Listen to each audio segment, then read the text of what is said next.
오늘도 우리 3부 예배 오신 또 온라인으로 예배하는 모든 성도님들에게 빛 대신 주님의 그 빛이 임하길 간절히 바라겠습니다. 그래서 며칠 남지 않는 한 해지만 주님께서 모든 문제를, 모든 어둠을, 모든 사망의 그늘을 다 물리쳐 주시길, 승리하시길 간절히 바라겠습니다. 오늘 말씀은 모든 것이 하나님의 은혜입니다 라는 말씀 제목을 가지고 말씀을 나누려고 합니다. 인생을 살아가는 동안에요, 예상치 못한 여러 가지 어려움을 만날 때가 있습니다. 삶의 터전에서 만날 때가 있고, 우리의 직장과 생업 가운데 만날 때가 있고요, 또 가정생활 가운데 만날 때가 있으며, 더 나아가 신앙생활 가운데서도 어려움을 당할 때가 있다는 겁니다. 요즘은 코로나 때문에 우리의 삶이요, 감당하기 어려운 그런 시기를 보내고 있는 상황이 지금의 상황입니다. 그러나 한 해를 돌아보면 우리의 삶은 소망이 없는 중에서도 하나님께서는 우리를 인도하여 주셨고, 쓰러질 수밖에 없는 상황 속에서도 하나님은 능력의 손으로 우리를 일으켜 세워주신 한 해가 올 한 해였습니다. 또 불평할 수밖에 없는 상황 속에서 우리의 모든 상황을 역전시켜 주셔서 감사로 찬송케 한 한 해가 바로 올해라는 거예요. 한 해를 돌아보면 한마디로 요약하면요, 오늘 말씀 제목처럼 모든 것이 하나님의 은혜입니다 라고 고백할 수밖에 없는 올 한 해였습니다. 그렇다면 하나님께서는 올 한 해 또 앞으로의 삶을 어떤 은혜로 우리에게 채워주실 것인가? 그 첫 번째는요, 누구보다도 작은 우리를, 자격 없는 우리를 불러주심으로 은혜를 허락하여 주신다, 이렇게 말씀하고 있습니다. 오늘 본문을 보면 사도 바울이 자신이 어떤 사람인가를 소개하고 있습니다. 맨 나중에 만삭되지 못하여 난 자라고 소개하고 있고요, 사도 중에 가장 작은 자라고 소개합니다. 더 나아가 사도라고 칭함받기를 감당하지 못할 자라고 이렇게 자신을 소개하고 있는 걸 볼 수 있어요. 대부분 다른 사람 앞에 자기를 소개할 때 자신의 장점은 드러내고 단점은 숨기는 것이 대부분의 사람입니다. 그런데 사도 바울은 오늘 본문에서 자신의 연약함을 드러내고, 특별히 자신이 사도의 직분을 받기에 자격 없는 자라고 이렇게 고백합니다. 그러면서도 뭐라고 또 고백하느냐? 그런 자격 없는 나에게 하나님께서는 은혜를 허락하여 주시고 나를 불러주셨다, 이렇게 고백하고 있습니다. 성경에 보면 하나님께 귀하게 쓰임받는 여러 사람들이 나옵니다. 여러 선지자들이 나옵니다. 그러나 그들은 하나같이 오늘 사도 바울처럼 자격 없는 사람임에도 불구하고 하나님이 불러주셨다는 거예요. 우리가 잘 알고 있는 애굽 땅에서 고통받고 있었던 이스라엘 백성을 출애굽시킨 지도자 모세를 알 겁니다. 그 모세는요, 자신의 혈기를 이기지 못하여 사람을 죽였던 사람이 모세였습니다. 살인자였습니다. 그런데도 불구하고 하나님은 하나님의 사역 가운데 불러주셨다는 거예요.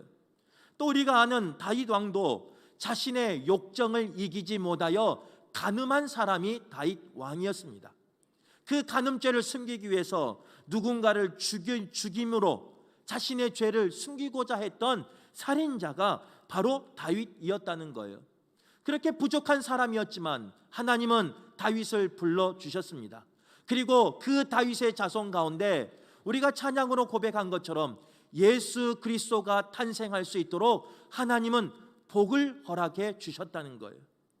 또 신약 중에 사도요 제자 중에 제자였던 베드로도 마찬가지입니다. 베드로도 부족하고 연약한 사람이었어요. 마지막 만찬 때 나는 절대로 주님을 떠나지 않겠습니다, 다른 사람이 모두 다 주님을 버린다 해도 나는 주와 동행하겠습니다 라고 말했던 베드로는요, 예수님을 배반하고 말았습니다. 사람들 앞에서 예수님을 부인하고 말았어요. 저주하며 그 자리를 떠나버리고 말았던 사람이, 그렇게 연약했던 사람이, 부족했던 사람이 베드로였어요. 사도 바울도 예수를 다메섹 도상에서 만나기 전까지는요, 그런 사람이었다는 거예요. 하나님의 교회를 핍박하며 또 예수를 믿는 사람들을 죽이는 그 자리에 앞장섰던 사람이 바로 사도 바울이었어요. 그래서 사도 바울은 오늘 본문에서 내가 교회를 핍박하였기 때문에 사도의 자격이 없는 사람이다, 이렇게 스스로를 말하고 있습니다. 사도 바울만, 그 전에 이야기했던 그 선지자들만, 지도자들만 부족한 사람입니까? 그렇지 않다는 거예요. 이 시대를 살고 있는, 오늘 예배하는 우리 또한 부족한 사람이라는 겁니다. 자격이 없는 사람이라는 거예요. 작은 자라는 거예요. 모세와 비교할 수 없을 만큼요, 우리는 혈기가 가득한 사람입니다. 2021년 이제 마지막 주를 보내고 있는데 우리는 그동안 얼마나 많은 혈기를 부리고 살았습니까? 얼마나 많은 혈기로 사람을 아프게 하고 사람을 다치게 하고 사람을 실망시키는데 우리가 쓰임 받았습니까? 또한 정욕과 세상의 안목으로 가득한 사람이 우리라는 거예요. 한 해를 살아가면서 얼마나 세상을 바라보며 얼마나 그 세상 유혹 가운데 빠지며 흔들리며 내 삶의 근간이 흔들렸던 사람이 바로 우리라는 거예요. 예수님을 따른다고 하면서 때로는 나만의 이익을 위하여서 살았던 사람이 우리의 모습이라는 거예요. 더 정확히 말하면요, 우리가 아니죠. 거룩하게 서 있는 목사의 모습이 그렇다는 거예요. 거룩하게 말씀 전하고 하나님의 종인 것처럼, 하나님의 대언자처럼 말씀 전하고 있지만 그 속에는 혈기가 가득해서 때로는 사람의 마음을 아프게 하고 실망시키게 한 해가 올 한 해였습니다. 세상의 정욕과 세상의 안목으로 가득했던 한 해가 올 한 해였습니다. 예수님을 따른다고 하면서도 내 것을 챙기며 나의 것 먼저 생각한 사람이 바로 저의 모습이라는 거예요. 그런데 하나님께서는, 주님께서는, 성령님께서는 사도 바울의 연약함을 알고서도 불러주신 것처럼 부족한 종의 연약함이 있음에도 불구하고, 나약함이 있음에도 불구하고, 자격이 없음에도 불구하고 불러주셨다는 거예요. 그게 은혜라는 거예요. 하나님이 자격 없는 저를, 자격 없는 우리를 불러주지 않으셨다면요, 우리는 감히 이 자리에 설 수 없어요. 감히 이 자리에서 하나님을 대면할 수 없어요. 감히 이 자리에서 하나님 앞에 거룩하게 구별되게 예배할 수 없어요. 그럴 자격이 없는 사람이에요. 그런데도 불구하고 하나님은 올 한 해 가운데 불러주신 것처럼, 내 삶 가운데 불러주신 것처럼 우리의 삶 가운데 하나님은 우리 모두를 자격이 없지만 있는 모습 그대로 아무런 조건 없이 하나님의 자녀로 불러주었다는 거예요. 우리의 삶 가운데 그런 고백이 있기를 간절히 바랍니다. 자격이 없음에도 불구하고 하나님의 은혜로 이 자리에 서 있는 것을 은혜로 고백하는 우리 모두가 되시길 간절히 바라겠습니다. 두 번째로, 누구보다도 작은 우리를 부르시고 이제는 열심히 일하게 하셨다는 겁니다. 하나님께서 불러주신 은혜를 경험한 바울은요, 그의 인생의 목표가 바뀌었습니다. 예수님을 믿는 자들을 핍박한 자신의 과거의 삶을 잘 알고 있었기에 이제는 그 죄 가운데 도저히 불림 받을 수 없는, 쓰임 받을 수 없는 그 가운데 받은 은혜가 더 컸다는 거예요. 그래서 사도 바울은요, 열심을 다해서, 열정을 다해서, 최선을 다해서 하나님의 사명을, 하나님의 사역을 감당하며 나갔습니다. 우리가 알고 있는 것처럼 사도 바울은 1차, 2차, 3차 전도 여행을 다니면서요, 아시아와 유럽의 복음을 전했습니다. 더 나아가 그곳에 가는 곳마다 교회를 세웠어요. 그리고 그곳에 짧게는 몇 년에서 길게까지 교회를 세우며 교회를 다스리며 교회를 이끌어갔던 사람이 사도 바울이었습니다. 더 나아가 시간이 되면요, 사도 바울은요, 예수 그리스도의 그 복음을, 말씀을 성경에 기록했던 사람이, 성경을 기록했던 사람이 바로 사도 바울이었다는 거예요. 그런 일 가운데, 그런 사역 가운데 쓰임 받았지만 때로는 다른 사람들에게 오해를 받을 때도 있었고 핍박을 받을 때도 있었다는 거예요. 그런 핍박과 오해 속에서 사도 바울이 어떻게 이겼느냐, 그 힘든 일 가운데서 사도 바울은 어떻게 그 주신 일을, 사명을 열심히 일하며 감당해 갔느냐, 그 원동력은요, 하나님의 은혜였다는 거예요. 나의 공로로 나의 힘으로 일하는 것이 아니라 하나님이 자격 없는 나를 불러주신 것에 감사하고, 자격 없는 나에게 일을 맡겨주신 것에 감사하고, 자격 없는 나에게 사명을 주신 것에 감사하는 마음으로 그 은혜를 기억하며 사도 바울은 모든 것을 견뎌내며 이겼다는 거예요. 그 은혜의 고백이 없으면요, 그 힘든 사역을 감당할 수 없어요. 은혜의 체험이 없으면 힘든 사역을 감당할 수 없어요. 오늘 우리 은퇴하신 권사님 두 분 계시지만요, 평생을 주의 은혜를 바라보며 살았을 겁니다. 우리 권사님이라고 평생 동안 순탄한 길만 걸었겠습니까? 평생 동안 하나님이 부어주시는 축복만 있었겠습니까? 평생 동안 눈물 한 번 흘린 적이 없었겠습니까? 아니라는 거예요. 때로는 주의 일을 감당할 때 눈물 흘려야 될 일도 있었고, 복음을 전한 일 때문에 핍박받은 일도 있었고, 예수를 믿기 때문에 내 가정을 소홀히 하여 내 가정에 축이 날 때가 있었고, 그림자가 드려질 때도 있었을 거예요. 그러나 우리 권사님들은요, 평생 사시면서 그 힘듦을, 그 고통을, 그 아픔만 바라본 게 아니에요.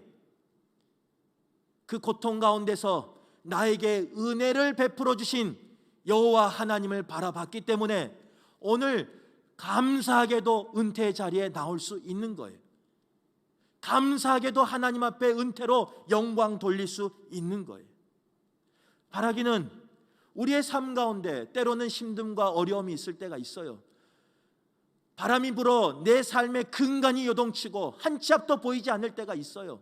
언제 끝날지 모르는 그런 고통 가운데, 그런 터널 가운데 걸어갈 때가 있어요. 그러나 그때마다 하나님이 나를 불러주시고 하나님이 나에게 사명 주셨다는 그것으로 이기며 나가는 우리 모두가 되시길 간절히 바라겠습니다. 우리는 하나님의 은혜로 여러 가지 사역 가운데 쓰임받고 있는데요, 그래서 직분자로 부름받았습니다. 그런데 여러 가지 이유로 주신 직분을 감당하지 못할 때가 있습니다. 때로는 코로나를 핑계대며 주신 사명을 미룰 때도 있습니다. 가족을 핑계대며 경제적인 상황을 핑계대며 주님이 주신 그 일을 다른 사람에게 떠밀 때도 있고, 감당하지 못할 때가 있고, 아니면 부인할 때도 있다는 거예요. 거부할 때도 있다는 거예요. 그런 우리에게 오늘 본문은 분명히 말씀하고 있어요. 하나님의 은혜를 기억하며 일하라고 말씀하고 계셔요. 하나님의 은혜를 체험하며 나에게 주신 그 일을, 사역을, 사명을 감당하라, 이렇게 말하고 있는 거예요. 여러 가지 핑계대며 주저앉는 것이 아니라, 그 핑계 때문에 그 주신 일을 회피하는 것이 아니라, 그럼에도 불구하고 하나님이 주신 은혜를, 하나님이 주실 은혜를 기억하며 감당해 나가는 우리 모두가 되시길 간절히 바라겠습니다. 세 번째로요, 누구보다 작은 우리를 불러주시고 사명을 주셨으며 이제는 어떤 상황 속에서도 함께 하여 주시는 은혜로 채워주신다는 거예요. 바울은 열심히 사역을 하는 동안요, 말로 표현할 수 없는 어려움을 겪었습니다. 바울의 고난의 시작은 예수님을 만나고부터 시작됐어요. 그리고 예수님을 전하고부터 그 고난은, 그 아픔은, 그 슬픔은 더해 갔다는 거예요. 때로는 예수님을 전한 것 때문에 감옥에 갇힌 적이 있었고, 매를 수도 없이 맞을 때가 있었습니다. 배가 파손되어 죽을 고비를 넘겨야 할 때도 한두 번이 아니었습니다. 동족과 이방인들에게 생명의 위협을 당하는 숱한 어려움, 그 죽음의 문턱에 서 있을 때가 한두 번이 아니었다는 거예요. 그럼에도 불구하고 그 모든 순간에 사도 바울이 그 환난을, 그 고난을 이길 수 있었던 것은 뭐냐? 조금 전에 말한 것처럼요, 은혜를 기억하며 살았지만 동시에 하나님이 함께 하여 주셨기 때문에 사도 바울은 그 모든 것을 이기고 나갈 수 있었던 거예요. 고난만 주신 게 아니에요. 슬픔만 준 게 아니에요. 아픔만 준 게 아니에요. 눈물만 준 게 아니에요. 때로는 그 눈물과 그 아픔이 한치의 앞을 보지 못하는 그런 상황 속에 내몰릴 때도 있었지만, 그때 누가 함께 하셨느냐? 여호와 하나님이, 주님이, 성령님이 그 바울과 함께 하여 주셨다는 거예요. 감옥에 있을 때도 함께 하여 주셨고, 매 맞을 때도 함께 하여 주셨고, 눈물 흘리며 죽을 고비를 넘길 때도 함께 하여 주셨다는 거예요. 그 함께 하여 주시는 그 은혜가 바울에게 있었기에 바울은 버티며 견디며 이겨낼 수 있었던 겁니다. 하나님께서 바울의 사역에 감당할 수 있도록 은혜를 베풀어 주시는데요, 모든 어려움에서 건져주시는, 회복하시는 은혜를 허락해 주셨다는 거예요. 그래서 사도 바울의 고백이 이러잖아요. 나의 나된 것은 하나님의 은혜로라, 이렇게 고백합니다. 나의 나된 것은 나의 공로나 나의 힘이나 나의 능력이 아니라 하나님이 함께 하신 은혜로라, 이렇게 고백하고 있는 겁니다. 이스라엘 백성의 역사를 보면요, 하나님께서는 늘 함께하여 주셨습니다.